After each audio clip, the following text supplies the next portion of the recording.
Can somebody get the book? I'll use my tool to try. Yes, sir.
Jaya Madhava Kunja Bihari Jaya Madhava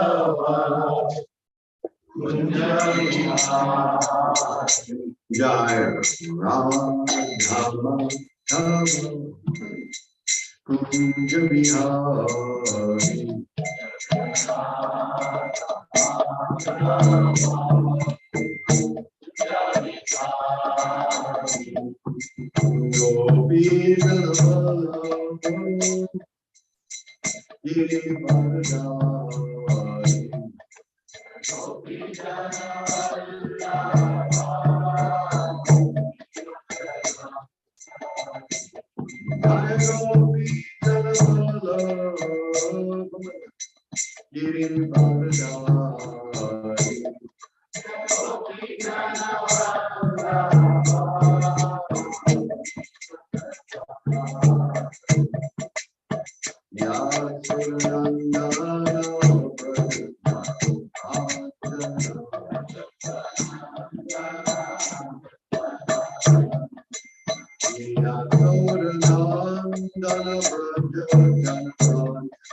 Srimad Bhagavatam ki Same Bhakta Vrinda. All glories. All glories. All glories. All glories.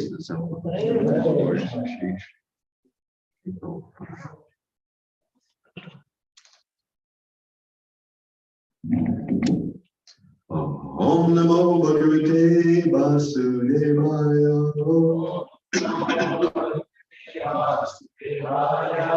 Om Namo Bhagavate Vasudevaya.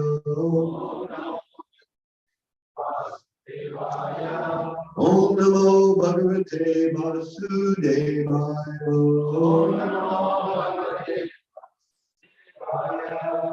Om Ajnanatirandasya Gyananjana Shalakaya Chakshurmilitam Yena Tasmai Shri Gurave Namaha. Sri Chaitanya Manobishtam Stapitam Yedina Bhutale Swayam Rupa Kadamayam Dadati Swapadantikam Vandeham Shri Guru Shri Yuta Padakam Shri Guru Vaishnavam Shri Rupam Sagrajatam Sahagana Raghunatam Nitam Tam Sajivam Sadvaitam Sarunam Harijana Sahitam Krishna Chaitanya Devam Sri Radha Krishna Padam Sahagana Lalita Shri Vishakam Hey Krishna Karuna Sindhu Dinabandho Jagatpate Gopesha Gopika Kanta Radha Kanta Namostute Napta Kanchana Gaurangi Radhe Vrindavan Eshwari Vrishabhanu Sute Devi Pranamami Hari Pride Vanchakalpatarubhyascha Kripasindhu Evacha Patitanam Pavanebhyo Vaishnavebhyo Namo Namaha. Sri Krishna Chaitanya Prabhu Nityananda Sri Advaita Gadadhara Sri Vasadi Gaura Bhakta Hare Krishna, Krishna Krishna, Hare Hare, Hare Rama, Rama Rama, Hare Hare, Hare Krishna, Krishna Krishna, Hare Hare, Hare Rama, Rama Rama, Hare Hare. Okay, so we are on Canto 3, Chapter 30, or Chapter 25, Text 30. That's right. Is the verse somewhere? Okay, oh, I had there. Tan etan me vijani. Tan etan me vijani. Yatham mandir hare. Yatham mandir hare. Sukham buddhyeya durbodham. Sukham buddhyeya durbodham. Yosha bhavad anugrahat. Yosha bhavad anugrahat. Etam me vijani. Aham mantir hare. Sukham buddhyeya durbodham. Yosha bhavad anugrahat. Yosha bhavad anugrahat. Etam me vijani. Yatham mandir hare. Sukham buddhyeya durbodham. Yosha bhavad anugrahat.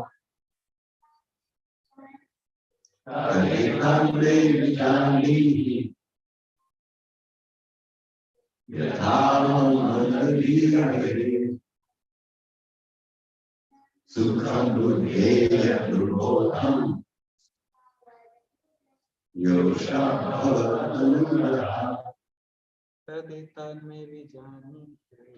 Etam me vijani.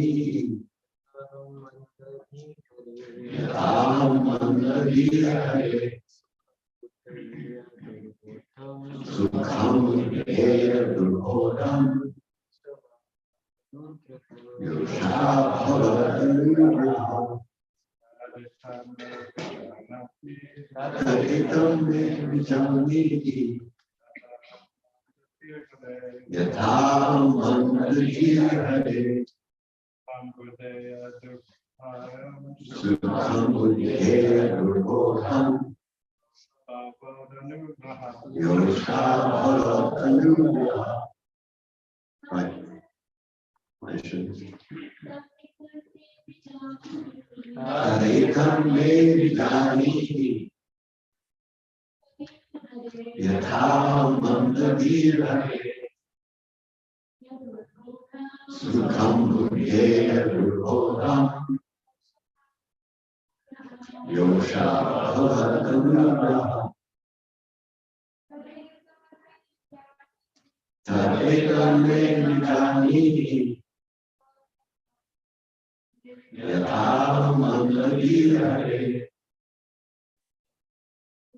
Sukham buddhyeya durbodham. Yosha bhavad anugrahat. Tad etam. That same. Me. To me. Vijani. Please explain. Yatha. So that. Aham. I. Manda. Slow. Dihi. Whose intelligence? Hare. Oh my Lord. Sukham. Easily. Buddhyeya. May understand. Durbodham. Very difficult to understand. Yosha. A woman. Bhavat anugrahat. By your grace. So our verse today translated says, my dear son Kapila, after all, I am a woman. It is very difficult for me to understand the absolute truth because my intelligence is not very great. But if you will kindly explain it to me, even though I'm not very intelligent, I can understand it and thereby feel transcendental happiness. So we can responsibly recite. My dear son Kapila, after all, I am a woman. It is very difficult for me to understand the absolute truth because my intelligence is not very great. But if you will kindly explain it to me, even though I'm not very intelligent, I can understand it and thereby feel transcendental. Here's Prabhupada's first one. Knowledge of the absolute truth is not very easily understood by ordinary, less intelligent men. But if the spiritual master is kind enough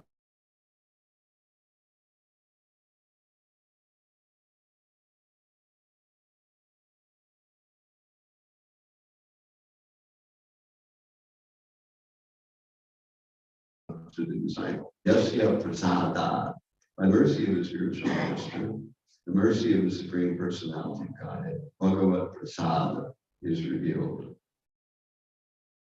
Devahuti requested her great son to be merciful towards her because she was a less intelligent woman, and also his mother. By the grace of Kapila Devi, it was quite possible for her to understand the absolute truth, even though the subject matter is very difficult for ordinary persons, especially women. Taretam me vichari yathaham mandadhirare sukham buddhe durbodham yosha bhavat anugraha. My dear son Kapila, after all, I am a woman. It is very difficult for me to understand the absolute truth because my intelligence is not very great. But if you will kindly explain it to me, even though I am not very intelligent, I can understand it and thereby feel transcendental happiness. Well, this is an interesting verse. And this is the beginning of Kapila Devi instructing Devahuti, his mother, in the process of Sankhya. Sankhya is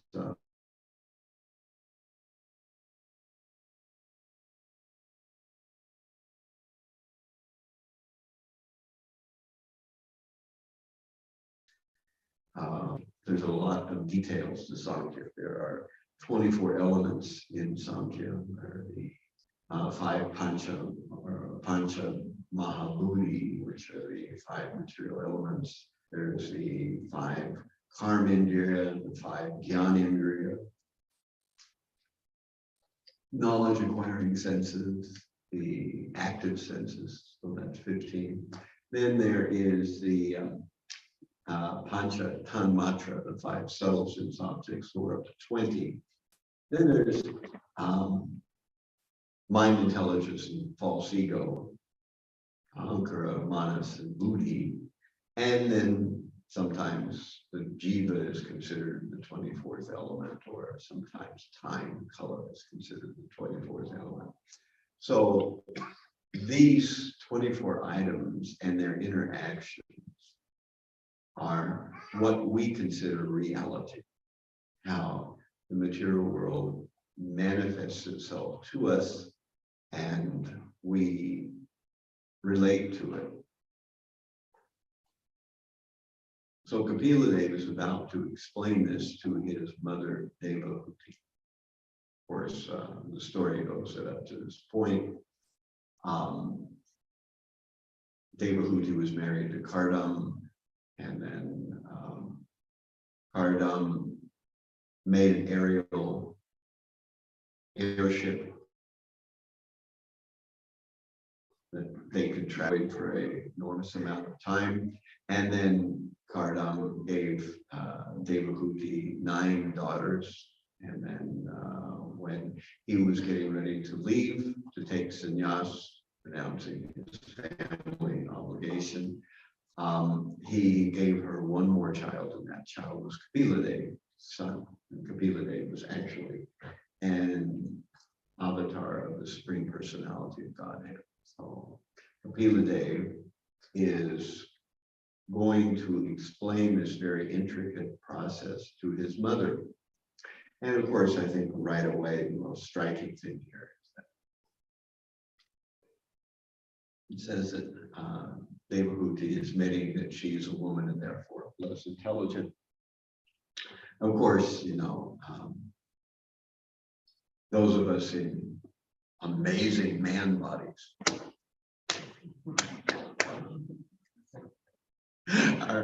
think, oh, we're so special, so excellent or something. But this is not really the case. We see that in Bhagavad Gita, we have 3 Vaishya Sutras, that Vaishyas and Sudras are in the same category. And in the material world, we are really all third-class people at best. And besides that, the other thing that I want to make an important point about is that someone who may be in a female body who has accepted devotional service cannot be less intelligent by the very definition of intelligence. And I want to underline that point today because the process of Krishna consciousness is not for everyone. I mean, in one sense, it is for everyone, but the fact is that most people will not take it up. So there are a rare group of people who will commit themselves to the process of spiritual life. And those rare group of people are devotees. And so we have Sarvopadi Viramalam, Rishikesha, Rishikena, Seva, Bhakti, Uchite. That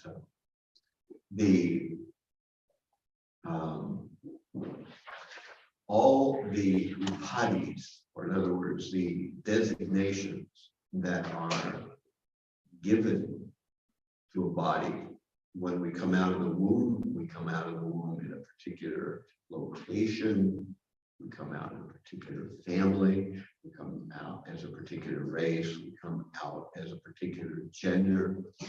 And when we come into this world, all those things are associated with that body. And this means that these things that are associated with the body, they are called upadis, or designations. They are material designations. And the process of Krishna consciousness describes that we can rise above those material designations simply by the process of devotional service or bhakti yoga. So by following the process of bhakti yoga, we can rise above all the material designations that are associated with our body. That doesn't mean automatically we will, but it does mean that it is possible. So that's the nature of the devotional process of Krishna consciousness. By performing Krishna consciousness, we rise above our designations. And therefore, it is improper to think of Vaishnavas as members of a particular race, caste, creed, particular members of a gender, particular members of some particular ethnic group or whatever. This is generally considered offensive. Because there are these classifications, and the Vedas do talk about them. And it's an issue, and it will continue to be an issue, and probably become a bigger issue as time moves forward. Things that will, to modern ears, sound offensive in their very nature. That things that Prabhupada said and things that the Vedas say. If we read this in some kind of invocation in an open a forum where we weren't discussing Bhagavatam among devotees, we were reading it among people in general of various different religions, various different ethnic groups, and whatever. This statement would sound offensive. But what's interesting, and I think is important for us to get a good grip on, is that there are a lot of insulting verses like this in the Bhagavatam, and for that matter, in the entire Vedic literature. And it isn't just women that are being insulted. If you look, the Bhagavatam, as I call it, is an equal opportunity offender. You know, that the Bhagavatam says bad things about any demographic group you want to talk about. If we just fast forward to chapter 30, where Kapila Dev describes the adverse fruit of activities, we find that in this part of Bhagavatam, it's men that are given the offensive treatment. You know, it talks about foolish householders and their attachment and so forth. So wherever we go, we're going to find that these kind of statements are there.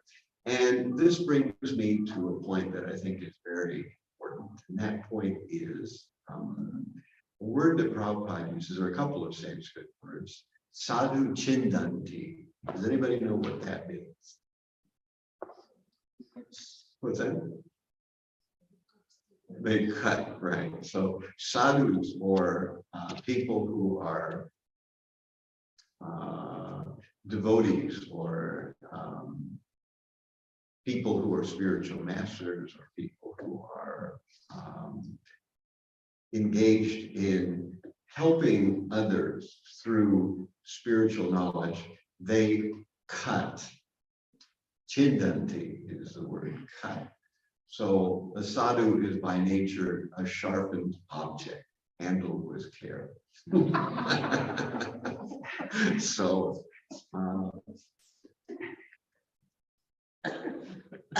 now the sadhu isn't cutting to try to put himself on a pedestal and make himself feel better than others, nor is the purpose of the cutting of the sadhu to make somebody feel low and put them in their place. That's not the purpose of the cutting. And that should be very strongly and thoroughly understood, that the sadhu is not cutting for the sake of just putting people in their place. The sadhu is cutting to reveal the material misconceptions that we have. That's what the purpose of the cutting of the sadhu is. And we can go to Canto 11.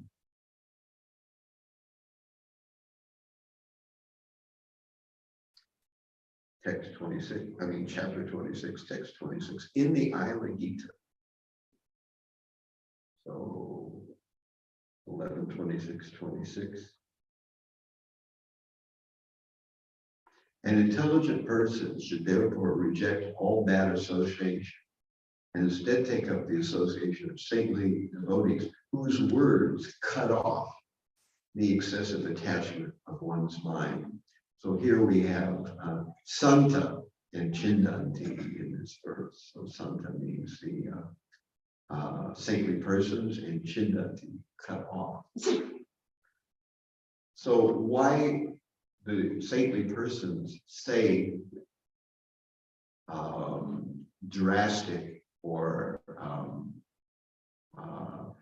offensive, apparently offensive things is to break the mind out of material association. Of course, probably the best example of this is Vidura speaking to, guess who? Dhritarashtra, right? Why was Vidura speaking to Dhritarashtra? Because Dhritarashtra had heard all the Vedic knowledge. Vidura had tried to get through to him before the Battle of Kurukshetra. It all failed. Dhritarashtra was unable to grasp, unable to give up his attachment to his son Duryodhana. Duryodhana went farther and farther off the deep end. Eventually, the Battle of Kurukshetra was fought. Duryodhana and all his 99 brothers were killed. And Dhritarashtra is now living at the expense and hospitality of Yudhishthira. So Yudhishthira, who was the target of Duryodhana's attempt to conquer and kill all the Pandavas. So now Dhritarashtra is living at the hospitality of Yudhishthira. And Vidura tells him in very sweet words, you are living like a dog at the table of someone that you tried to kill, which is, of course, probably the most offensively he could have put it. But he put it in that way, just so that it would break Dhritarashtra out of his comfort zone, out of his complacency, out of his illusion. So the sadhus sometimes say things that on the surface appear just to be, insulting. But there's a purpose behind it. That purpose is to bring the living entities out of their illusion. And it doesn't matter what kind of upadi we have. But the interesting thing is all these different bodies that we have, different nations, genders, different ages, different backgrounds, various kinds of intelligence, various kinds of skin color, all these things. All these various manifestations each have their own specific foibles that they are prone to. Men are prone to this kind of problem, women are prone to that kind of problem. People from India are prone to this kind of thinking, people from somewhere else are prone to that kind of thinking. People from various castes are prone to one kind of thinking or another kind of thinking. So sometimes the Vedas particularly target a demographic, a particular group of people, and say things about the particular kind of problems that they have, like we're going to see in chapter 30 of this third canto, where Kapila Dev will talk about household men, another demographic, and what kind of mental problems they have, what kind of misidentifications they are prone to. And of course, he will also use various unkind seeming words in the description of this.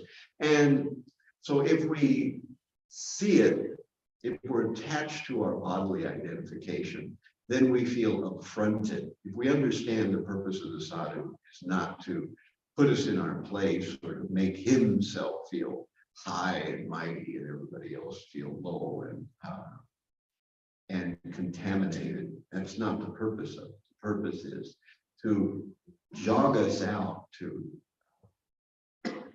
rustle our sleeping consciousness and wake it up. That we are not who we think we are. We are spirit soul. The spirit soul is not old or young, man or woman. The spirit soul is not Vaishya, Sudra, or Brahmana or Kshatriya. The living entity is spirit soul. As Lord Chaitanya said, I am not a Vaishya, not a Shudra. I'm not a Brahmana. I am Gopi Bharata Padakamala or Dasa Dasa. So I am eternal servant. That is who we really are. And if we are making genuine progress in Krishna consciousness, that's what we will identify. That does not mean that the rest of the world will identify us that way, but it does mean that we can identify that way, and that's how we should identify.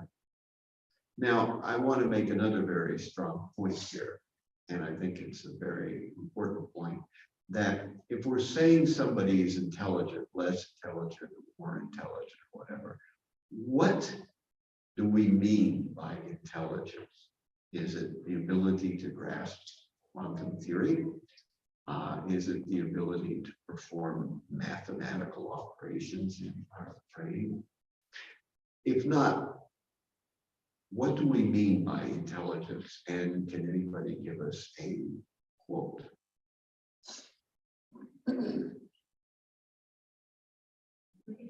Discriminate matters. Discriminate matters. Yes, okay. You were saying. Right, right. Yes, in the back here. One strictly follows Okay, following sadhu and sastra. Yes, Right choices in his life. Right choice. I can't hear that. The right choices. Right choices. Okay. What I wanted to do is let's go to Bharatiya. And we're going to go to 13th chapter. Nature, Enjoyer, and Consciousness, mysterious sounding chapter. And we're going from 8 to 12, I think it is, where Krishna explains what intelligence is. This is, by the way, Krishna's explanation of it. And it starts off like this. Atmanitvam Adam Vidvam Ahimsa Kshantir Arjavam Acharyo Pasanam Saucham Sthiram Atma Vinigraha Indriyarteshu Vairakyam Anahankara Evacha Janma Mritu Jara Vyadhi Dukkha Dosha Darshana Ashaktir Ana Vishvanga Putra Dhara Grihadishu Nityam Sama Chittavam Ishtan Ishto Papatishu Mayach Chananya Yogena Bhaktir Avya Vicharini Vivita Desha Sevi Atraya Aratir Jana Samsadi Adhyatma Jnana Vit Yadvam Tattva Jnanartha Darshanam Etat Jnanam Iti Proktam Ajnanam Yad Ato Yatha. So, humility, pridelessness, nonviolence, tolerance, simplicity, approaching a bona fide spiritual master, cleanliness, steadiness, self-control, renunciation of the objects of sense gratification, absence of false ego, the perception of the evil of birth, death, old age, and disease, detachment, freedom from entanglement with children, wife, home, and the rest, even-mindedness amid pleasant and unpleasant events, constant and unalloyed devotion to me, aspiring to live in a solitary place, detachment from the general mass of people, accepting the importance of self-realization and the philosophical search for the absolute truth. All these I declare to be knowledge.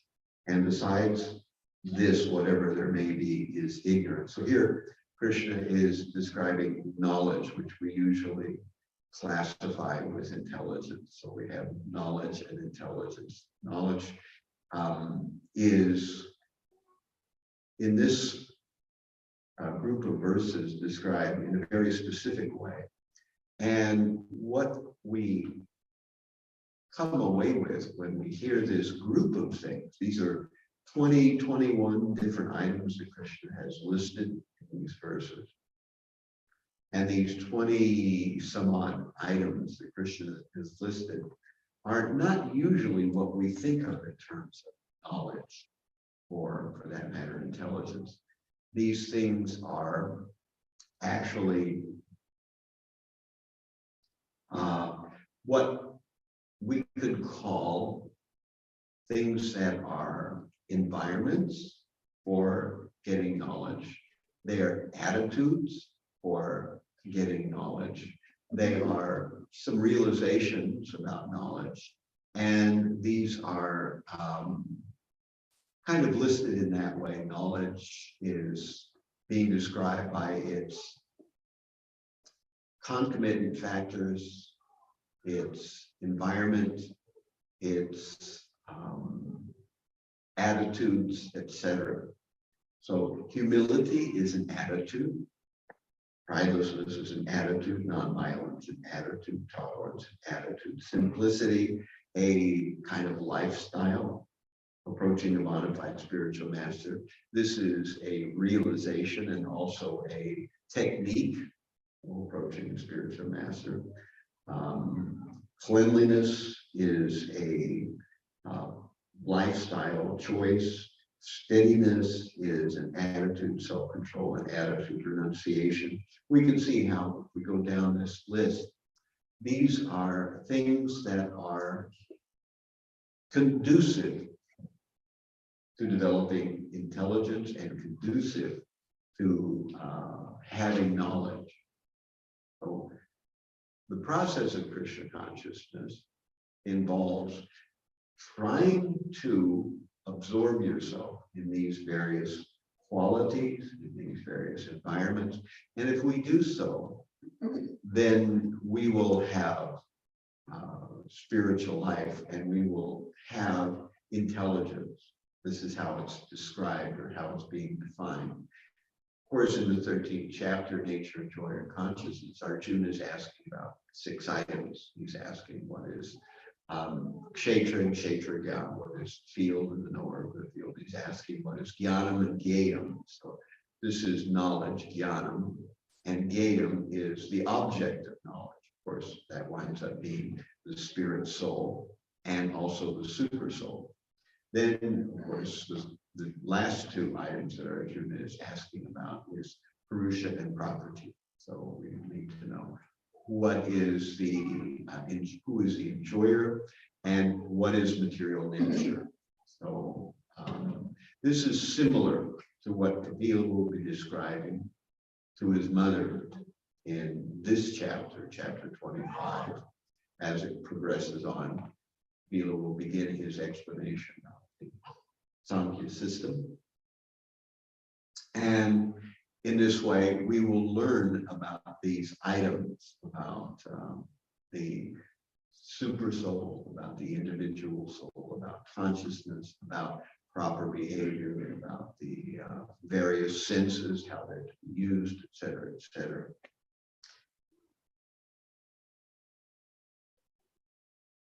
So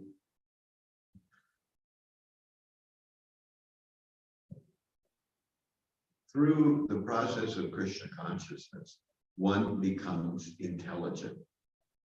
And if one has this intelligence, then one cannot be said to be less intelligent. This is the definition of spiritual life. It's the definition of knowledge. One has knowledge, one is said to be intelligent. And in this case, knowledge is described by Krishna. All right, so I want to leave some time for comments and questions. Anybody have any comments and questions? I don't know what our time frame is. Thank you very much for your wonderful explanation of intelligence level, because earlier I read this word and always had the question, why multiple places Vedas say about women of particular class. So thank you for explaining. It's more of not really based on, they're not targeting a specific gender, class, but more the approach who's actually utilizing the intelligence in the right way. So thank you very much, Maharaj. That's really helps. Well, I think it's an important thing because we will be challenged by this in the outside world. When people read Bhagavad Gita or Bhagavatam, they're going to run across quotes. And I think we need to be able to, in a simple way, explain what the purpose of these quotes is. It's not to say, okay, now women are less intelligent, let's just forget about them. Put them, that's not what the Vedas say. And here, here's an instance of a very esoteric kind of Vedic knowledge being taught to a woman by her son, by Kapila Dev. So obviously Kapila Dev felt she could absorb it, and he goes forward and explains it. And it's not that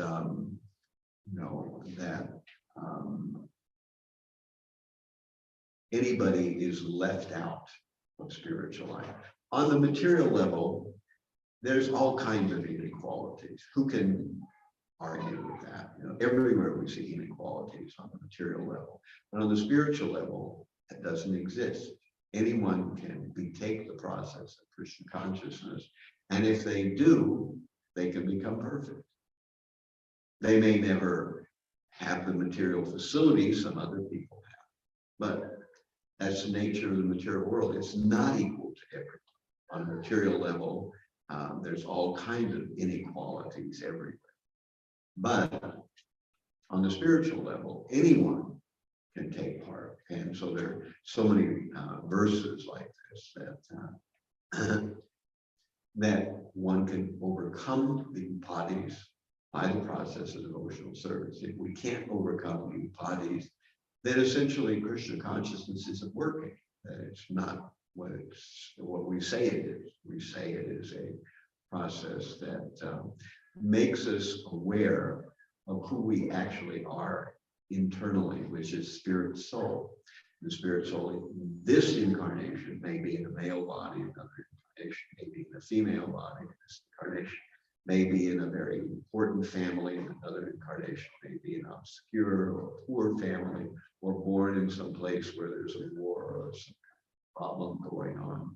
So the nature of the body is that it is more or less a printout of our prarabdha karma from our previous life.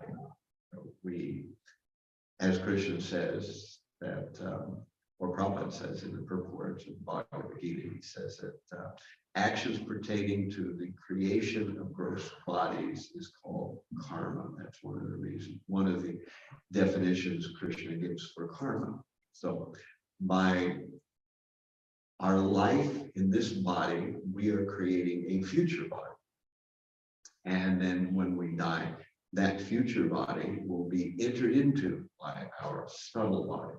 Unless, of course, we have dissolved the subtle body, which is possible by the process of Krishna consciousness. Kapila Dev will explain this process, that the activity of devotional service dissolves the subtle body. And when the subtle body is dissolved, doesn't mean we disappear. That doesn't mean that our body evaporates. Somebody walks and says, knocks on our door and opens the door, and we just suddenly disappear and we don't exist anymore. It's not what it means. But the subtle body disappearing means that we no longer identify with the external material body and all of its various things. Does not mean that we give up all the duties and obligations incumbent upon that material body, but we don't identify with it anymore. We resolve and execute the particular necessities and obligations upon our gross body. We resolve those various necessities or various kinds of obligations, but we no longer identify with it. We don't do it any more than it's necessary, and we understand that I've got this kind of body, and therefore I have to do this, this, and this, and we do these things, and at the same time, we are very serious about our spiritual life in Krishna consciousness. Question. Please accept my humble obeisance to your notice. I'm very grateful for your very inspiring association. So in the purport, it's mentioned that how the divine grace of the spiritual master reveals everything, even though one may not be intelligent or one may not be capable. So there is one letter where Srila Prabhupada actually writes to one disciple that Prabhupada said that if you accept my instructions, then with one stroke of my kick, I can kick out all obstacles from your spiritual life. With one what? With one stroke of my kick, Uh-huh. that I can kick out all obstacles from your spiritual life. So how do we get that mercy of spiritual life? Well, the mercy of the spiritual master is had by following the instructions of the spiritual master. And to the extent that we can seriously follow the orders of the spiritual master, and we find that of all the instructions of the spiritual master, the instruction to give spiritual life to others is the predominant one, the most important one. So Harinam Sankirtan, the process of giving Krishna to other people, is the most, the foremost, the topmost, most desired by the spiritual masters. If we do that, then we can certainly get the mercy of the spiritual master, and we will get it in short order. That way we will please the spiritual master the most. And by doing this, of course, if you actually make the efforts to try to help others to become Krishna conscious, you will discover so many impediments. And those impediments are internal, external, whatever. So many impediments. But in our coming into contact and working against those various impediments, we will discover that we are not the body. All these realizations will become manifested by being sincere in trying to give Krishna to others. We will become very purified with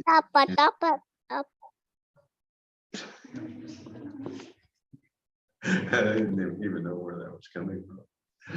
So if we engage in that kind of service to the spiritual master, then naturally that kick will take out all of our material attachments, etc., etc. Oh, that's right. Yes, we have a question in the back there.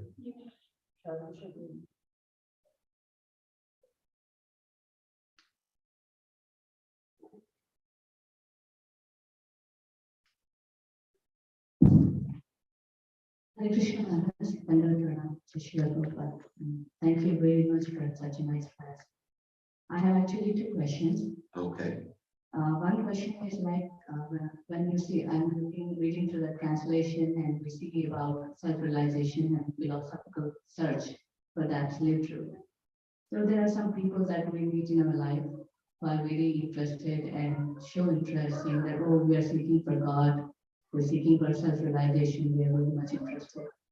And there are other set of people who look very aloof, but still you see and ending up them sincerely doing devotional service.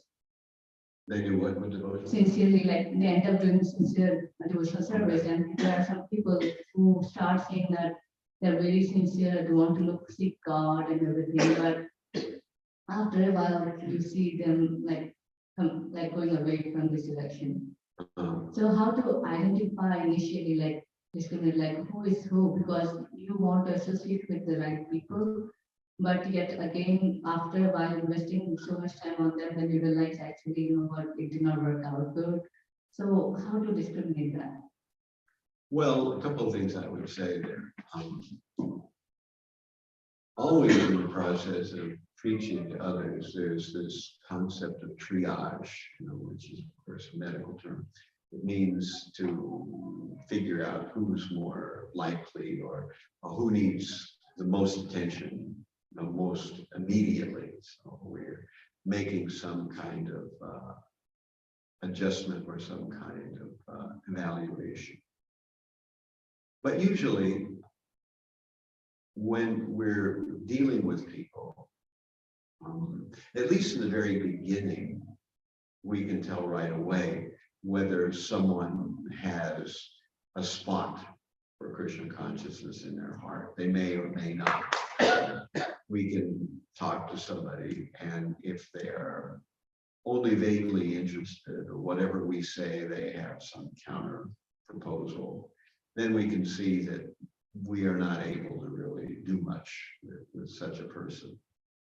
Now, when people are sincere enough to get started, and then some take it more seriously and some don't take it more seriously, this has a lot to do with the past karma of people. So, a person who has a lot of bad karma will find it very difficult to have faith in spiritual process, or for that matter, spiritual people. And such a person will be kind of skeptical, and even if they take the spiritual life, there's a chance that they will be misled or put off by some minor thing, or they have so many bad habits that when they take up spiritual life, they just can't dig in because their bad habits drag them away. And we see these kind of things happen commonly in the process of people becoming devotees. And there's only, as far as I can tell, there's only one way to know, to engage with people, and eventually you see which way that they're going. And at some point, we may back off on someone because we can understand that we've tried to give them some help, we've tried to give them some association, we've tried to give them some knowledge, but it didn't seem to work.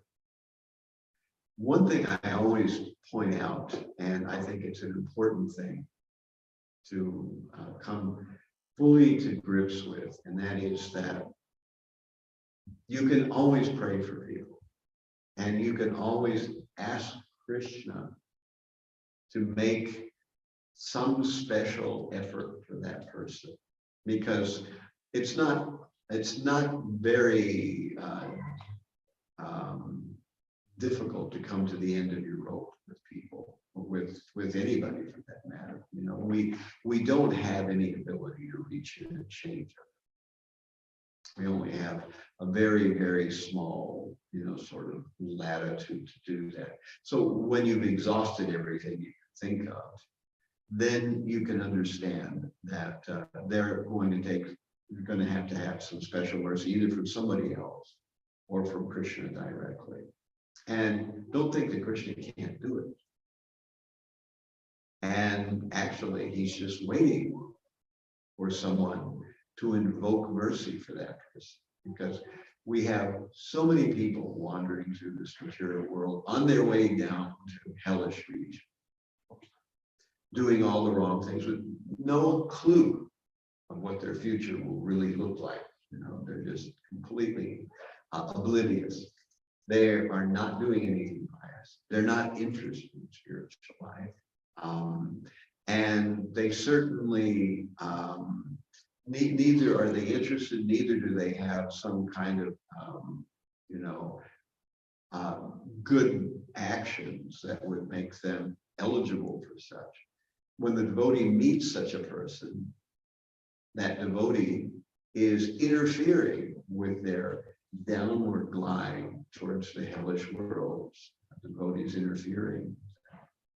And if the devotee sincerely desires, then Krishna may open the door for that person to get a glimpse of what they're wasting their life about, of where they're actually heading, and they may change. Still, people have their own free will, but if we make that determination to please help this person somehow or other, then don't think that Krishna can't do it. He may not do it right in front of your eyes in the next 15 minutes, but Krishna can change somebody's life. We don't know what impediments there are for a particular individual to go back home, back to Godhead. but Krishna does. And Krishna can do whatever it takes to make it happen. You know, in the Western world, in America, they have these things they call pinball, you know, where you still see them in arcades where kids go in there and there's this steel ball and you shoot the ball and it bounces around on the inside of the table. And then the goal is for it to go down a hole with a lot of points. And then if you win enough points, you get a free games. It's called pinball. And of course, it's illegal to tilt the table. You're supposed to. But people do that as a common method of cheating. But that's exactly what Krishna does. He tilts the table. And if you listen, if you need any proof, you just need to ask people how they became devoted. And then you realize that Krishna tilted the table in some kind, you know, the obvious flow of karma, the obvious flow of how things usually happen is, you know, somehow or other completely violated. And so if you ask Krishna, he can bring somebody to some realization they have no right of and they have no interest in. And in this way, their spiritual life is jump-started out of nothing. There was a quote by Prabhupada that one devotee asked, what were our pious activities that brought us to Krishna consciousness? Prabhupada said, I made your pious activities. So it means we didn't have any, you know. It wasn't that we were doing something wonderful and now we were that somehow or other by desire. And all of us who are doing outreach should always think in those terms, that by sincerely wanting people to become Krishna conscious, Krishna can do that magic that we can't do. So Thank you very much, very wonderful answer. Next question is, what is the difference between self-reflection versus self-realization? between Reflection? and self-realization, Yes. well, they're similar things, and self-realization is usually described as understanding what the self actually is, which is Jivara Svarapoya Krishnara Nitya Das. So that's what the self actually is, servant of Krishna. That's self-realization. And what was the other one? Reflection. Self-reflection. Well, of course, we look inward to understand what's going on internally, which is something that most people don't do.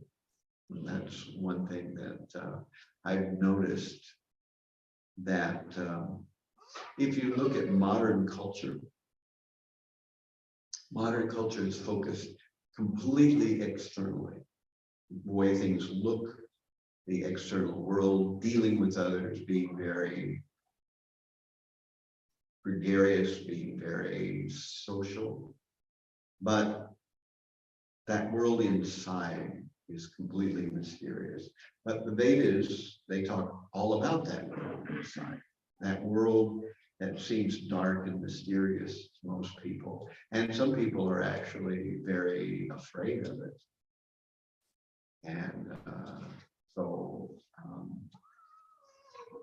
this means that looking inside is something most people don't commonly do.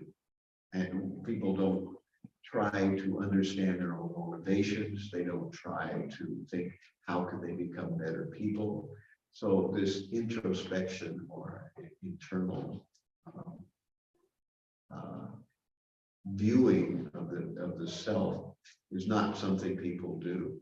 But if a person does it in the Krishna conscious context, then one will come eventually to the realization that they are spirit, soul, servant of Krishna, and find that that's not something that is undesirable or something that is demeaning or something that is unwanted.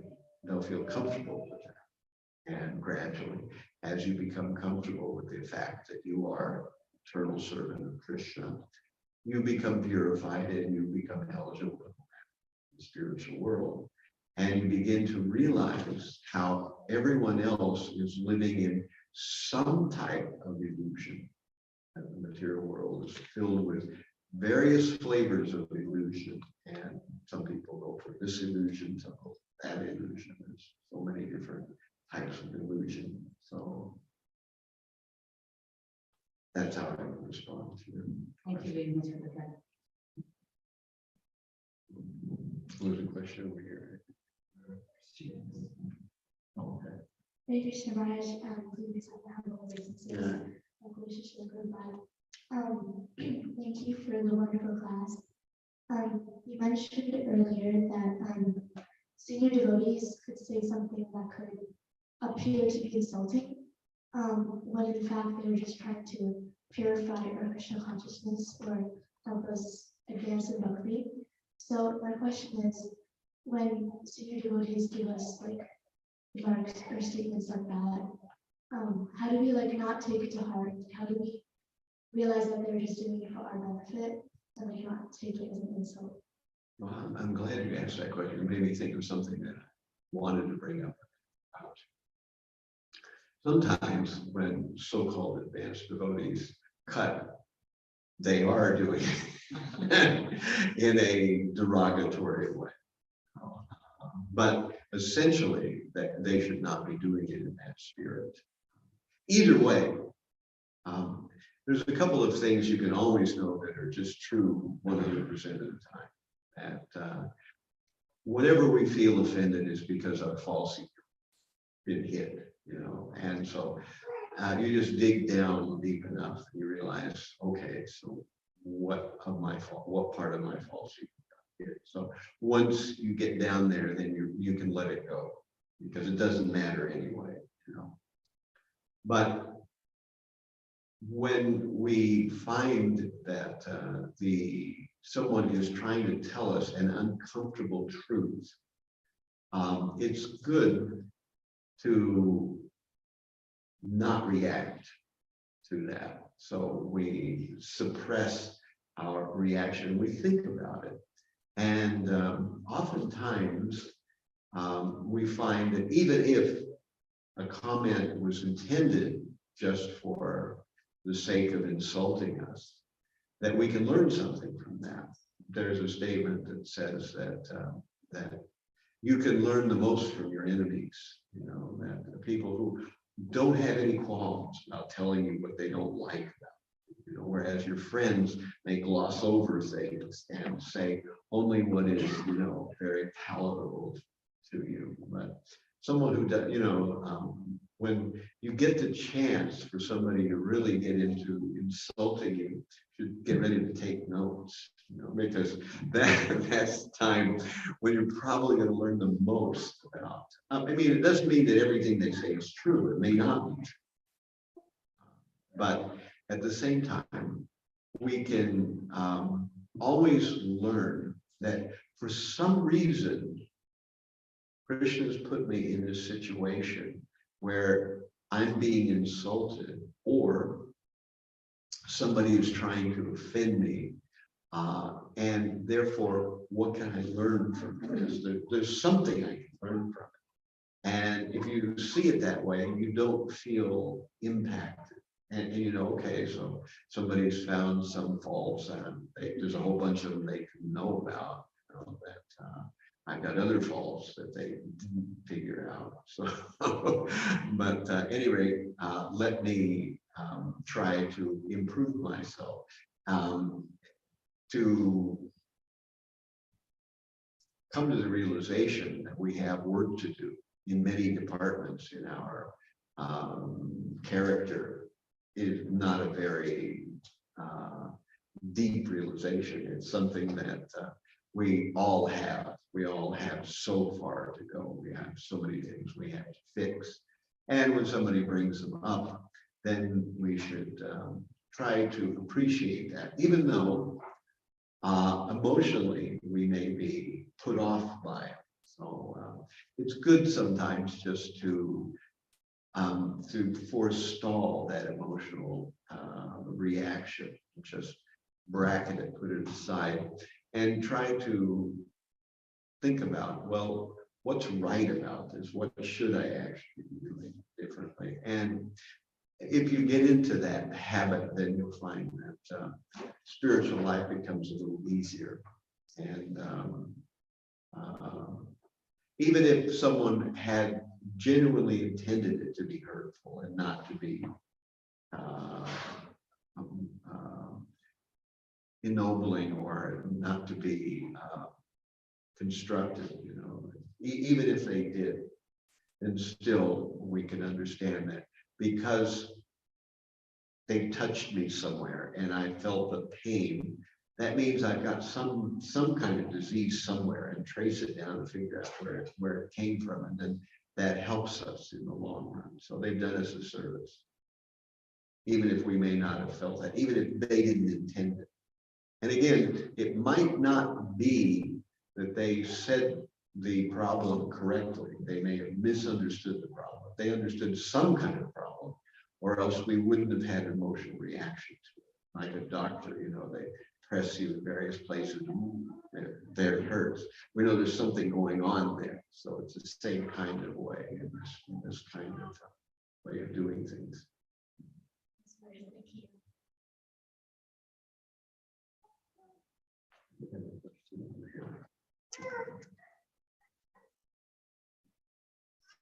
Very smart. No, kind of not because Maharaj, like, how can I always remember I am not this body, I am the spirit soul? You know, how can I remember all the times I am not this body, I am the spirit soul? And how can I see all of this earth as a spirit soul? Right. The best way to see everybody as spirit soul and recognize that you're a spirit soul is to act in that capacity. So we understand that we are servants, and you know, probably the best verse is the Trinata Pisvichena Tarota Piseshana Amahina Manadina Kirtanias. That one can constantly chant, one realizes that we are lower than the straw in the street, and we are, you know, more tolerant than the tree. And therefore, we just try to humbly serve other devotees, even if it's fake, you know, even if we're faking it to some extent. If we can continue to do it for some time, we will come to the realization that we actually are servant. And when we come to the realization that we're servant, that means we are genuinely situated in our real constitutional position. And that means we will realize we're not the body. It's not an easy thing to do, but the more you can get in this idea or this attitude of serving, this attitude of thinking oneself lower than others and not demanding any kind of respect or whatever, the more we can get into that attitude, the better off we are. And the more closely we get to this realization that we're not this body and that others are not their bodies either. Even they may be convinced that they're this body, but you're convinced they're not. The most important part is be convinced that you're not your own body. That's the most important first place to start, with knowing that you're not the body. And by acting in the capacity of a devotee, one automatically eventually absorbs and gets that realization. From jnana, we get vijnana. So jnana means we have theoretical understanding we're not this body. We have theoretical understanding that we're eternal servants of Krishna. Now, if we act in that way, even though we may not have full realization, eventually we'll have full realization, because to act in the right capacity gives us the realization.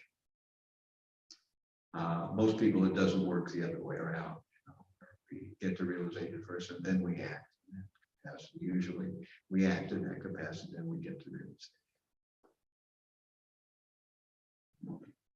I just had a small comment, Maharaj. I hear so many times that line that Krishna consciousness is Kevala Ananda Ganga. Yes. Whenever I see you, I really feel it's a wonderful process. I'm grateful. Thank you. Beauty is in the eye of the beholder.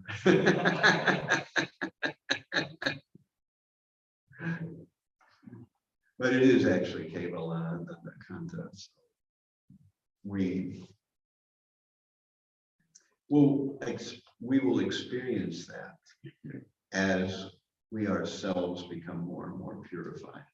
So that's how to experience it. But it's not easy through constantly trying to become more Krishna conscious, and we will feel the happiness of everyday Krishna consciousness, because that's our natural, the soul is Sat Chit and Ananda. That's natural nature of the soul. It's Sat Chit and Ananda. So we will eventually feel also the Sat aspect of it, that we're eternal, and the Chit aspect of it, the knowledge aspect, and the Ananda aspect. But if we're in material consciousness, then generally we identify as Asa, Chit, Nir, Ananda, identify with the miseries, the temporary nature of everything, and the bewildering nature of everything in the material world. Hare Krishna. Oh, Krishna.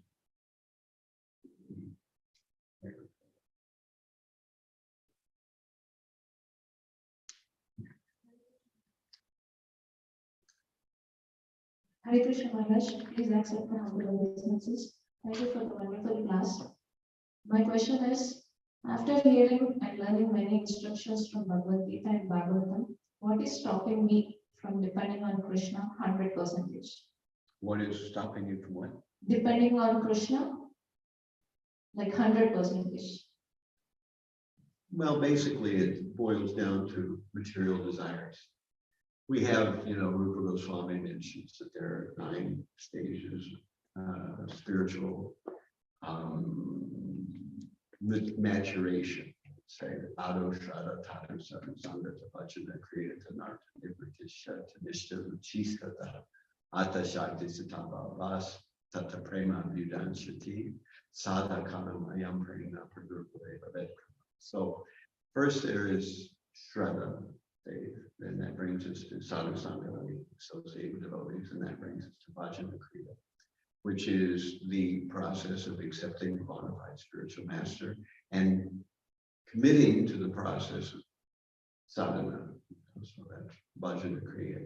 Then there's an artha nivriti. So an artha nivriti is where some of the unwanted things become removed from our consciousness. An artha nivriti. Then there's nishta, which is steadiness. So the more unwanted things that are removed from our consciousness, some are gross, some are subtle. As they're removed, we become steady. And then with nishta, eventually we get to ruchi, which is taste.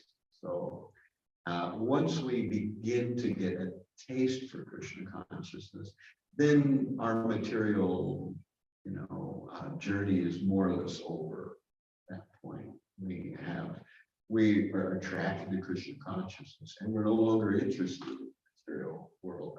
Right now, it's not that way. We're attracted to not Krishna, and we're not interested in some aspects of Krishna consciousness because of the nature of our rebellion against spiritual life for so many lifetimes. So that's why we're still somewhere in bhajana kriya and artha nivriti, and these levels. But as we get to, Atta Shakti and then to Bhava and eventually Prema, as we get to that level, at those stages, then we are fully connected with Krishna, and it's a natural thing. The soul naturally loves Krishna, the soul naturally serves Krishna. But we're in an unnatural condition. Prabhupada sometimes uses the analogy of jaundice, that when person has jaundice, they taste sugar candy, and the sugar candy tastes bitter to them. But actually, sugar candy is one of the cures for jaundice. Even though the patient is eating sugar candy, which to the patient tastes bitter, the sugar is having its effect, and eventually the jaundice is overcome. And when the jaundice is overcome, we taste the natural sweetness of the sugar. So it works that same way. So similarly, we understand, and the more we pay attention to details of Krishna consciousness, we just notice everywhere we are not doing Krishna consciousness to some greater or lesser extent. We didn't quite do that right. We're not really eager to do that. We don't want to do that.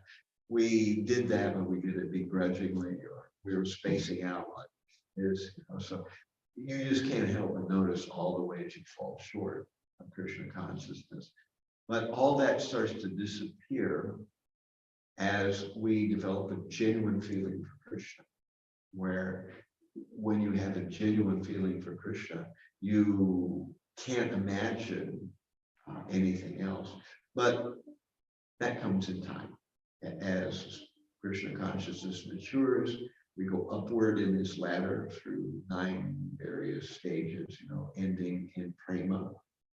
And as we get higher up in the maturity, as the anartas are gradually gotten rid of, then our real feeling for Krishna becomes apparent, and our desire to serve Krishna becomes natural, not like we're doing now. We are forcing ourselves to do what we know is the right thing in many cases. I mean, I'm sure all of us have certain aspects of Krishna consciousness we relate to.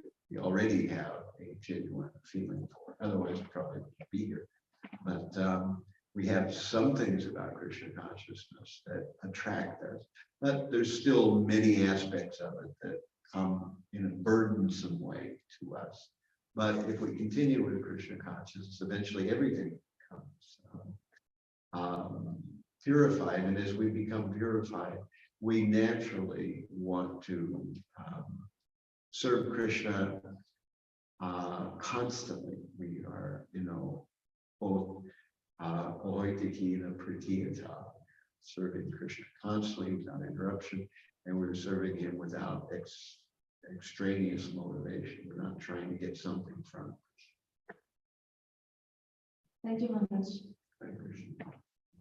Okay, so I guess that's maybe it. Maybe, I don't know if I went over time. I don't even know what time it is. Google it and tell me. I'm probably keeping you all from breakfast and incurring all kinds of super reactions. It was such a wonderful class, and that is expressive gratitude. Once again, to my devotees and to the same Lord.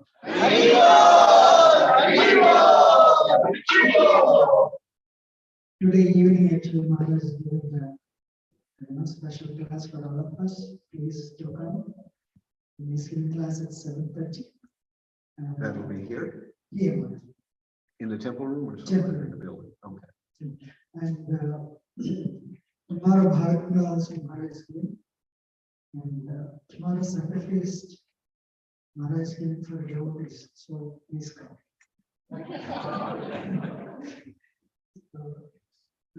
Maharaj actually, he left New York City for the first time after COVID.